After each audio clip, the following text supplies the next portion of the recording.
My mom told me to leave, so I did. Watch how she loses everything. This happened when I was 15. My mom was, let's be real, she probably still is, a mentally, emotionally, and physically abusive narcissist. Some highlights are when she was teaching my twin sister and I to read at the age of 4 or so. It was around 2 a.m. and my sister was having trouble learning, so my mother's solution was to beat her with a sandal every time she got a flashcard wrong.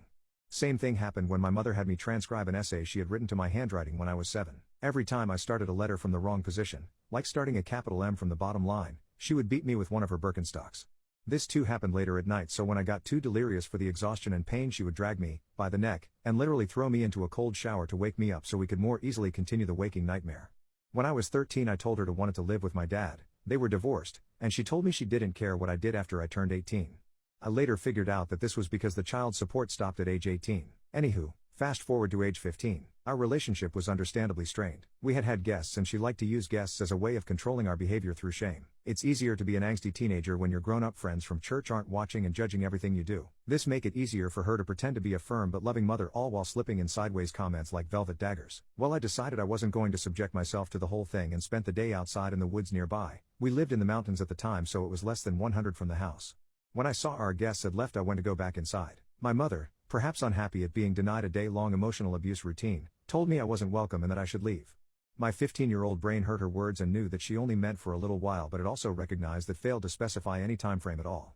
So, I hiked a couple miles to a friend's house and asked if I could spend a couple days there. When my friend's dad found out that I was there and why, he was pissed and said I could stay as long as I needed. I didn't go home that evening, or the next. My mom became concerned and contacted law enforcement, to report me missing. This is a big deal for several reasons. We lived in the mountains on a national park, so it was a very real possibility that I had been attacked by a wild animal, become injured while hiking, drowned, or been kidnapped.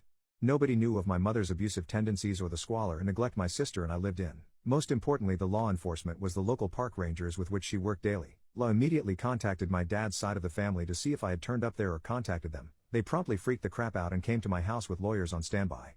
La then hired dogs to track my scent, and then everyone freaked out because the dogs tracked me to a nearby river where my trail died because the dogs couldn't pick up any more scent. Over the next couple days there were people going in and out of my house, rangers, lawyers, my family, etc., and several noticed the overpowering scent of cleaning chemicals, but only the lawyer considered why a clean house would reek of chemicals. La started to canvass the nearby woods and neighborhood. My friend's dad came to me and asked if there was somewhere else I could stay. He told me that he wouldn't kick me out, didn't want to have to lie to the police or let the dogs on his property. My friend and I figured we'd just go camping for a week or so, but instead I looked up my dad's side of the family and called, and they picked me up right away. Understandably, everyone had questions. When I told them what was happening, the lawyers, horrified, pounced. A judge issued an emergency change of custody and prevented her from gaining custody until she underwent a psych eval and therapy, which my mother would never allow. The rangers, equally horrified, completely shunned my mother and she eventually lost her job, since she was only allowed to live on the park because she worked there, so she was kicked out of her house. My friend's father and the trackers were members of the local community and churches, and they too shunned my mother. She lost her job, her house, her church, and her friends, all because she told me to leave, and I did.